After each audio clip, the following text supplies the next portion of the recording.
Hey, I got something to say.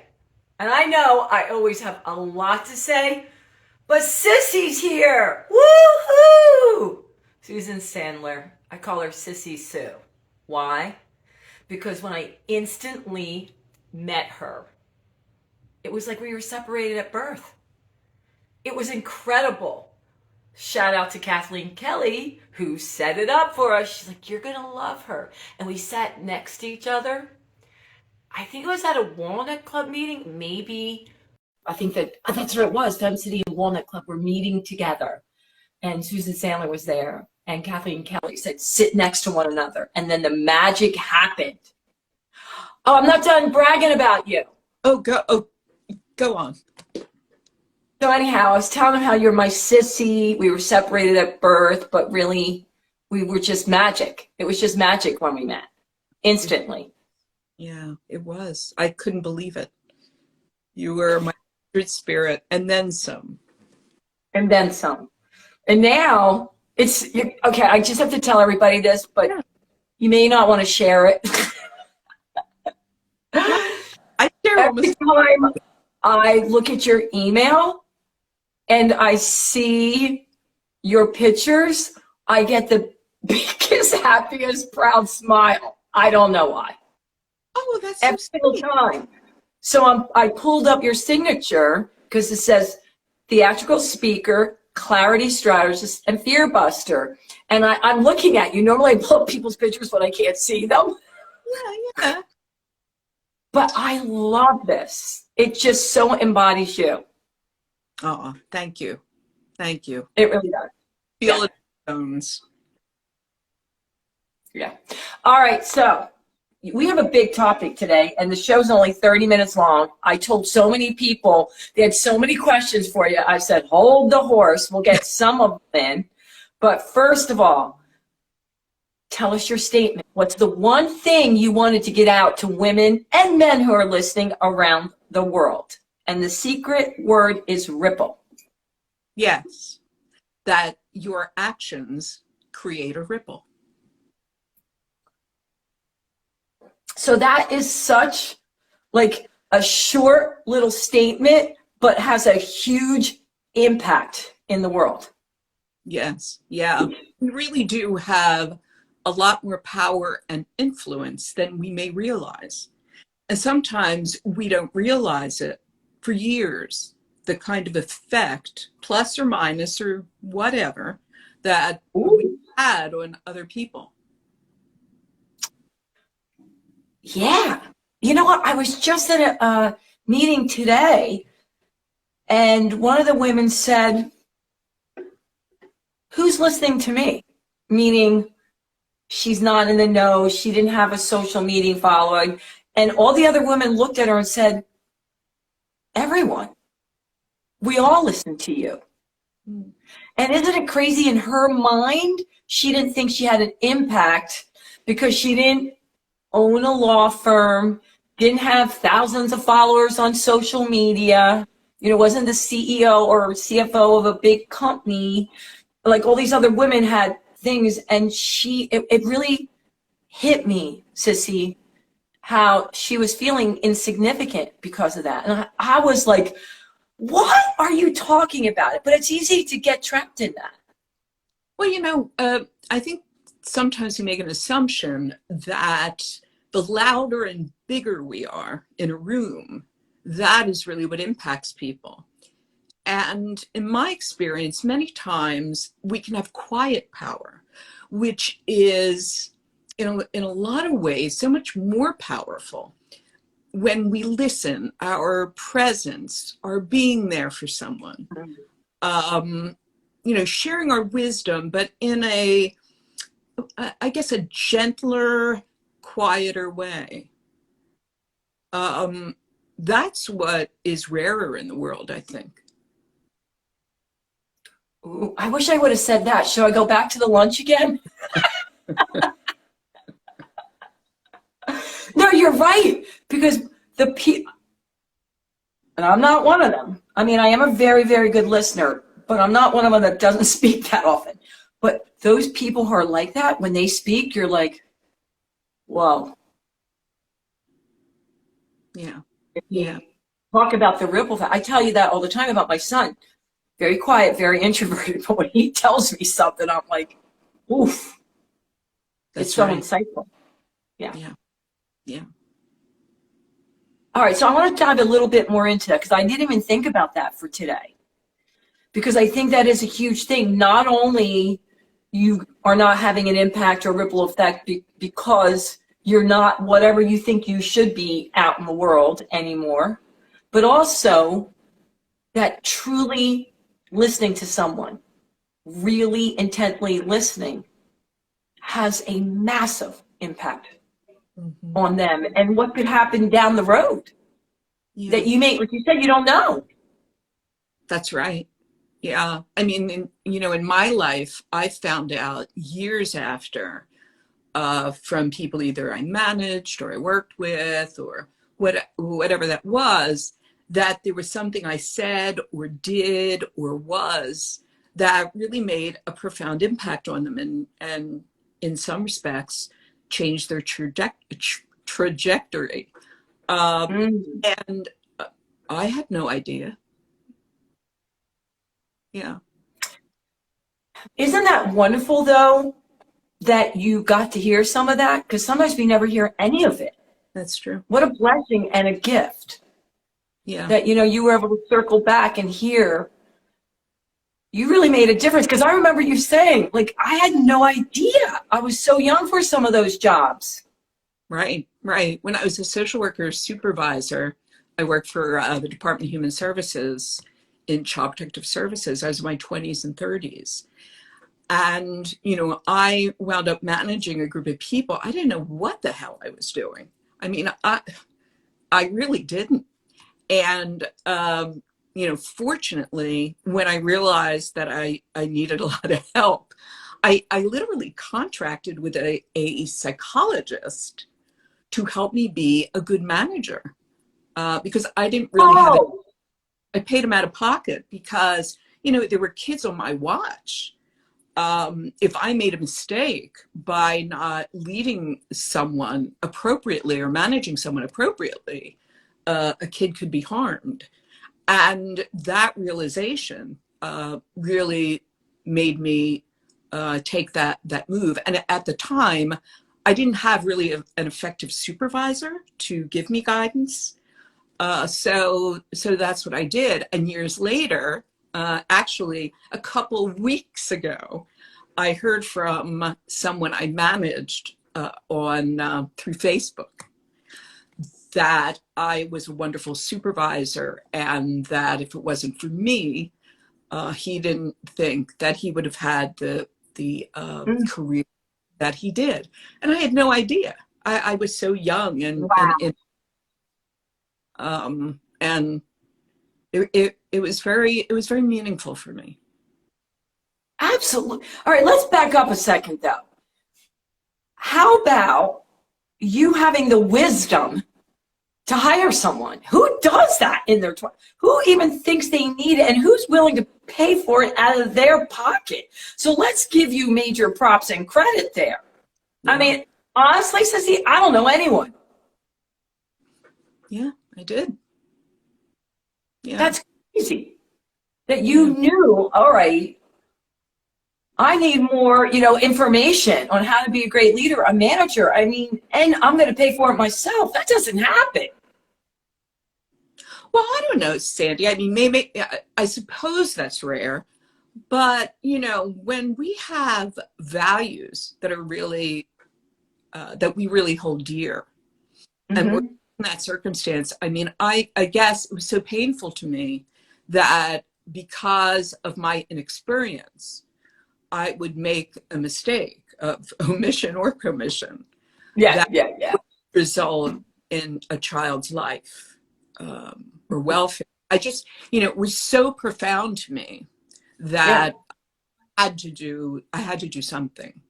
And I admit, I have done that throughout my life, that I've gotten into jobs that were way over my head.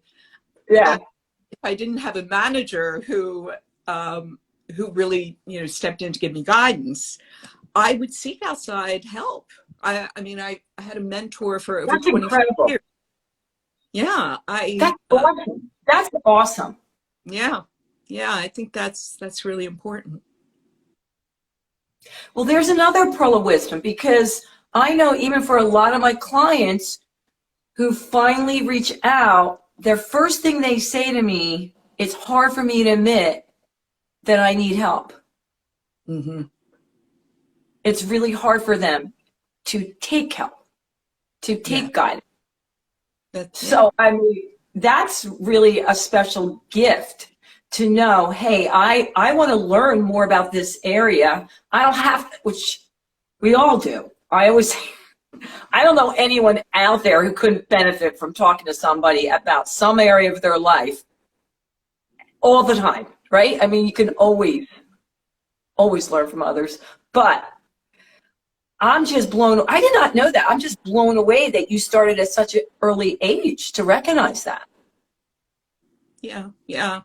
I was, in a way, I was very fortunate. I think I also had the personality that drew people to me who really did have wisdom and guidance. It's something that I often will talk with clients about who have difficulty forming relationships at work or dealing with people who have more power than they do, is that I think there is an art to making yourself someone that people help and that people want to know. And even in relationships, you know, I was relationships.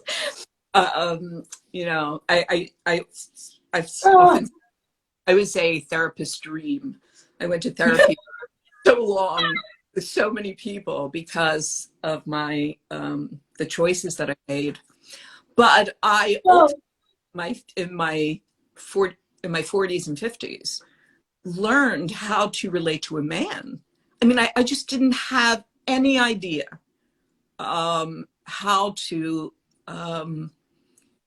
be the kind of person that a man would really want to get closer to. And now I do. And that was in your 40s? Yeah, I would say more in my 50s. I would say my 50s. Yeah. I just love you. Oh my God. I just love you. Yeah. Thank you for the honesty. No, this is to me amazing, because I see so many people there. I call them my sticky wickets. They're just stubborn. Like if they just got a little help, you know, just a little help in some areas of their lives, it would just blow open, you know? And you're saying that you did this in your 50s, and I have people telling me in their I have two people that are just 40 telling me it's too late. I'm like, oh my God, then where am I going?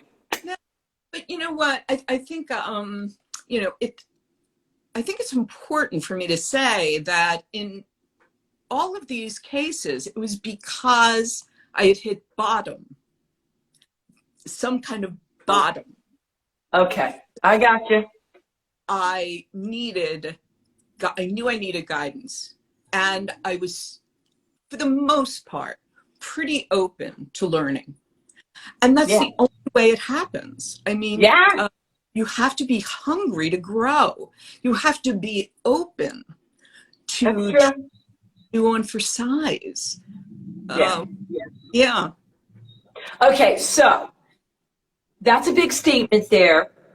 So besides hitting rock bottom, were you always hungry to learn? Were you always hungry for self-development and searching, just in general?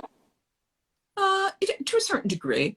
I think to a certain degree. I mean, you know, when I was a kid, I was very inquisitive, and my mother once told me that she thought I was born with a sense of wonder, like just really information. But in terms of looking at myself, which is a different kettle of fish, I don't think I have awareness. I just did what my emotions told me to do. And that get you into trouble. Yes, it can. Right?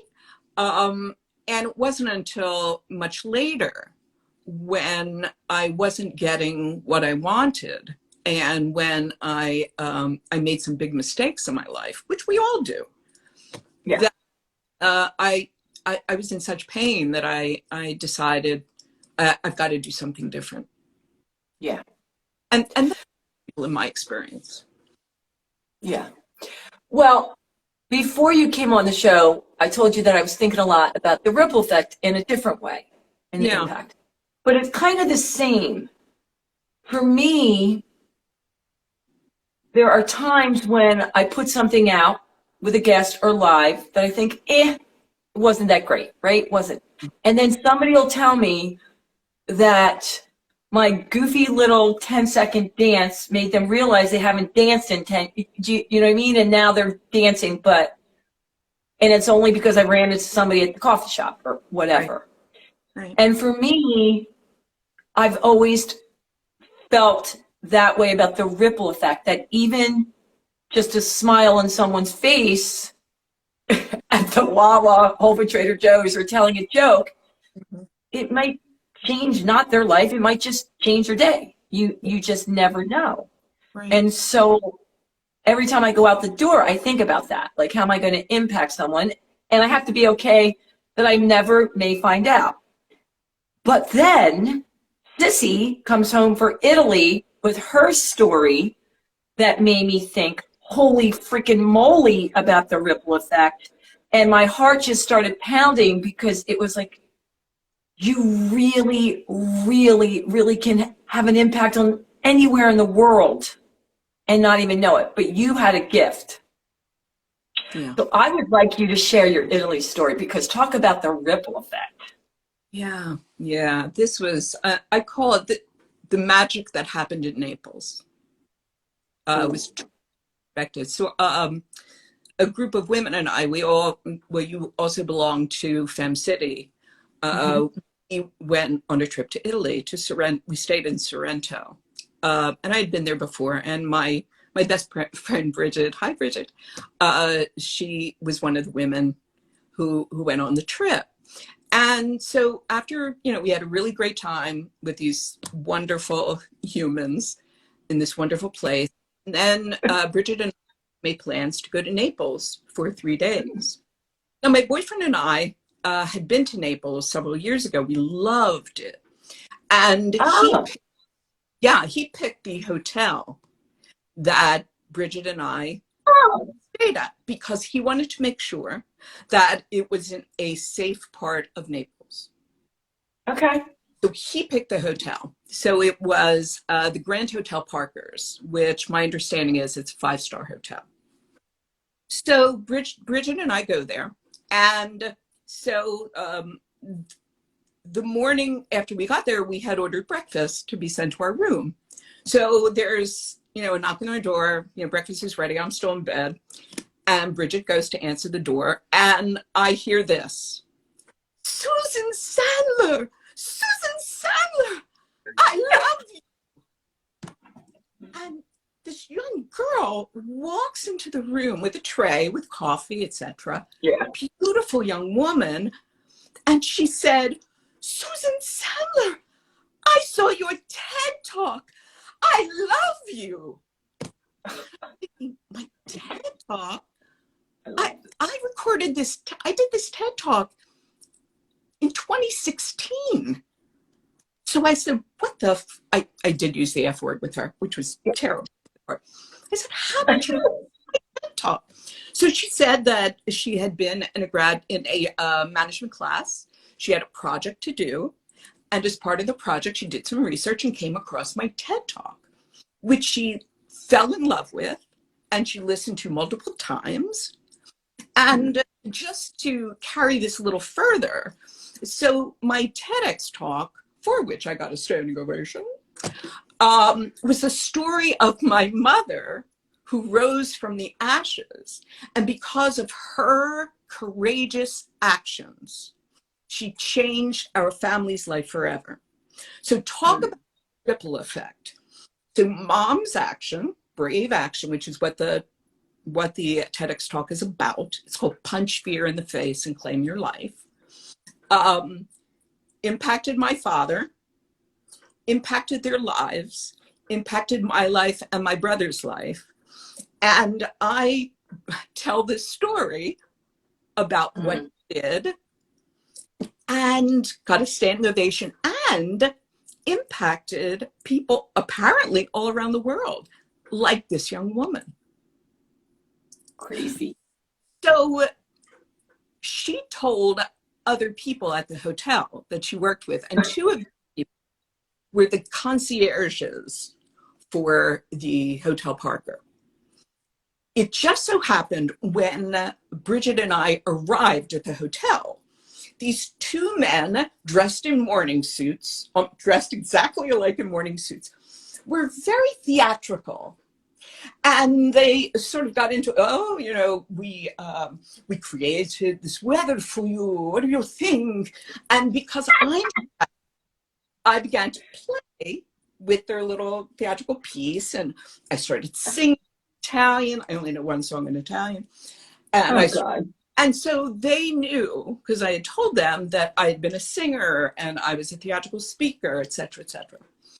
But and one of them told me that he had been a working actor, which is how this whole acting thing. In any event, once this young woman told them about my TEDx talk, they watched it.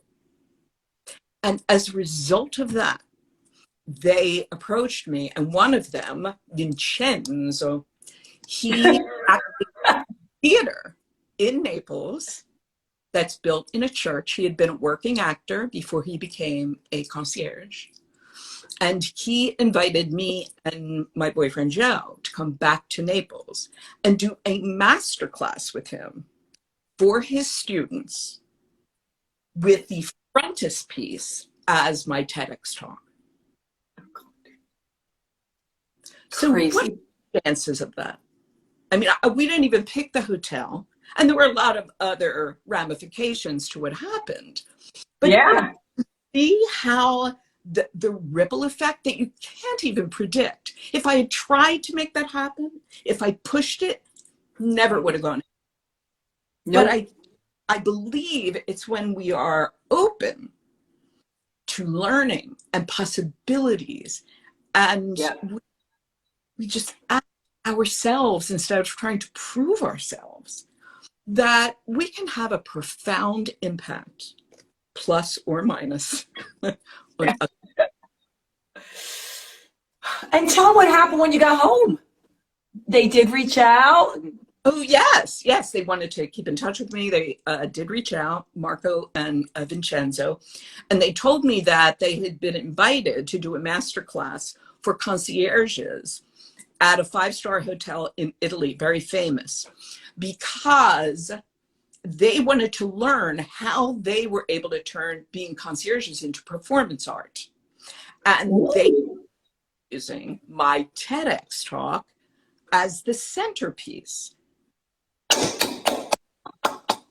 What? I still can't get over it.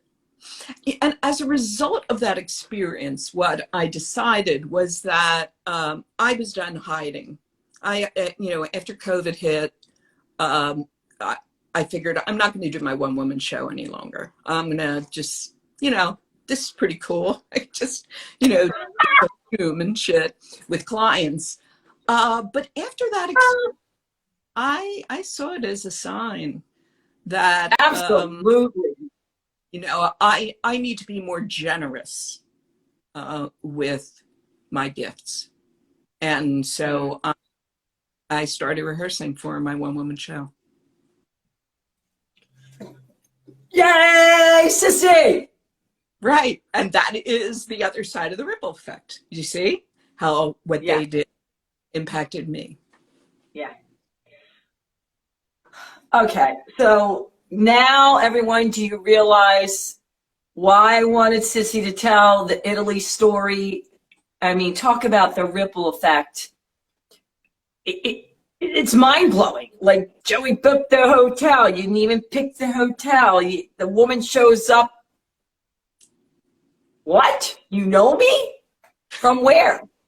Do you know, Sam, I just realized the day that I was introduced to Chiara, who is the woman with the tray. Do you know the exact day 6 years ago I did my TEDx talk? No! Yeah. No! 27th, 2016. I just realized it. What? Okay. All right, so I want to back up to a couple things because there's some really big takeaways here that you said, and I want to pull them out from people. You said you weren't pushing it.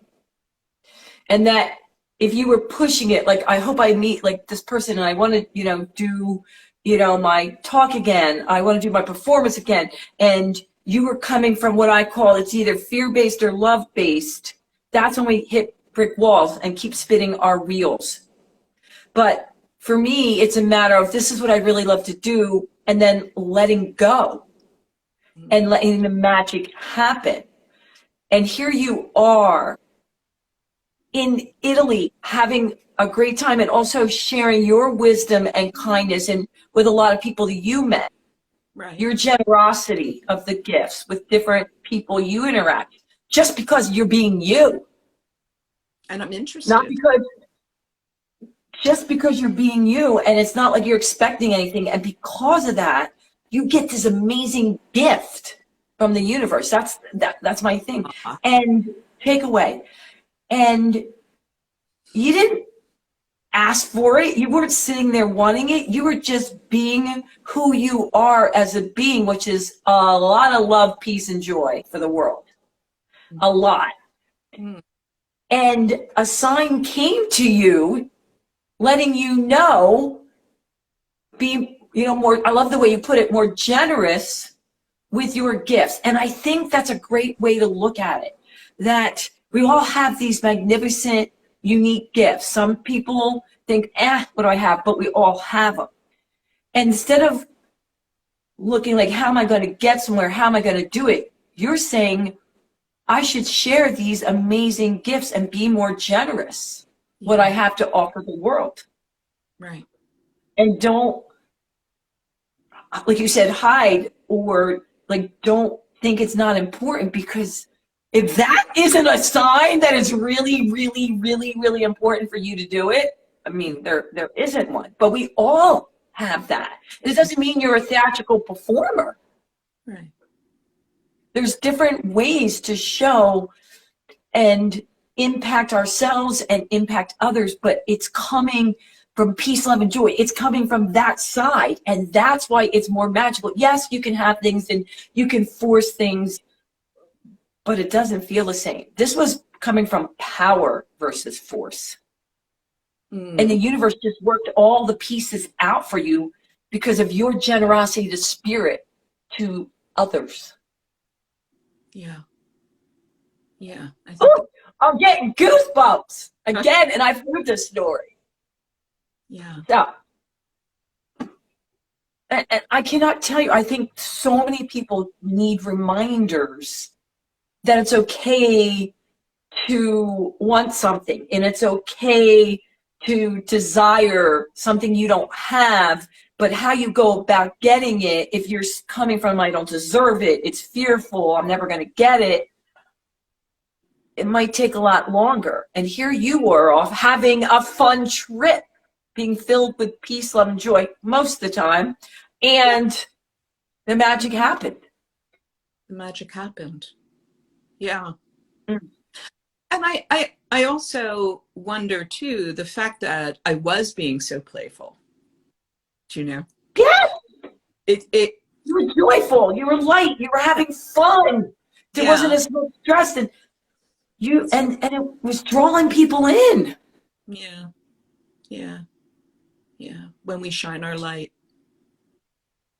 Back to the other thing, shine your light. Shine your light. Yeah. It shines a light on others. Ripple effect. The ripple effect. People shine their light on me. They help me. And because of that, I've been able to be more helpful to others. Yeah. That's how it works. We're all connected. All. So, I have to ask you the question that I keep getting in here, which I probably know the answer, but I'm going to ask anyhow. I have about 10 people here that want to know, what does Susan think? In a different way, they're asking, how can I start that ripple effect for me? What should I do today? Now, they're all asking it in a different way. In a different way. How can I make that part of my life? There was 2 men. We're going to let them in there that asked too. We'll let them in.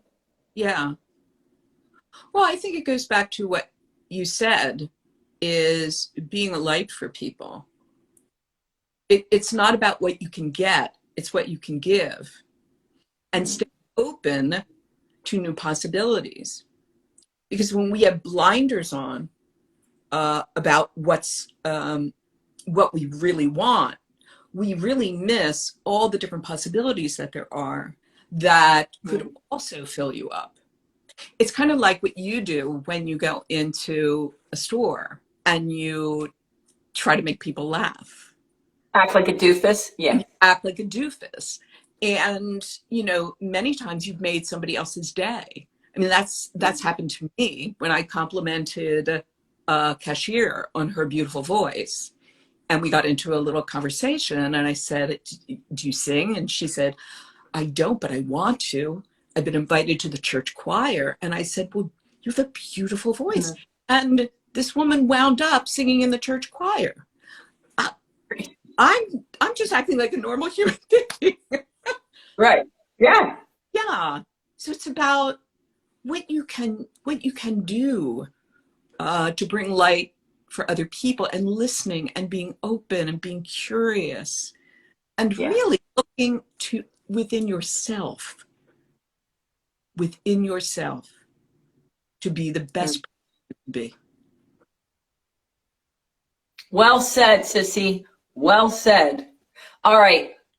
I know we got to go, but we're going to get one more question in. Do you think that your TEDx would benefit men, their husband? Yes. Yes. I know. And tell them why. Well, because it's a story of rising from the ashes. And it's also about relationships. It's about my mother's relationship with my father, and how she had to change in order to help him make an important decision for himself. It's a universal story. Yeah. Okay. And now let's build on it. Tell us just a little bit about a teaser, your one-woman show. Yeah.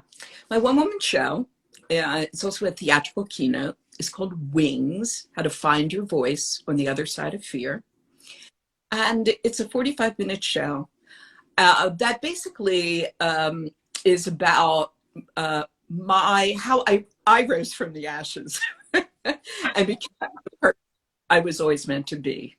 And it's very, very funny, and people cry. And I play all these different parts. I play myself at different ages. I play my mother and my father and my brother and characters. And people who have seen the show, when it's offered again, they often come back with different people, because it really is a transformative experience. So, yeah. Oh my God.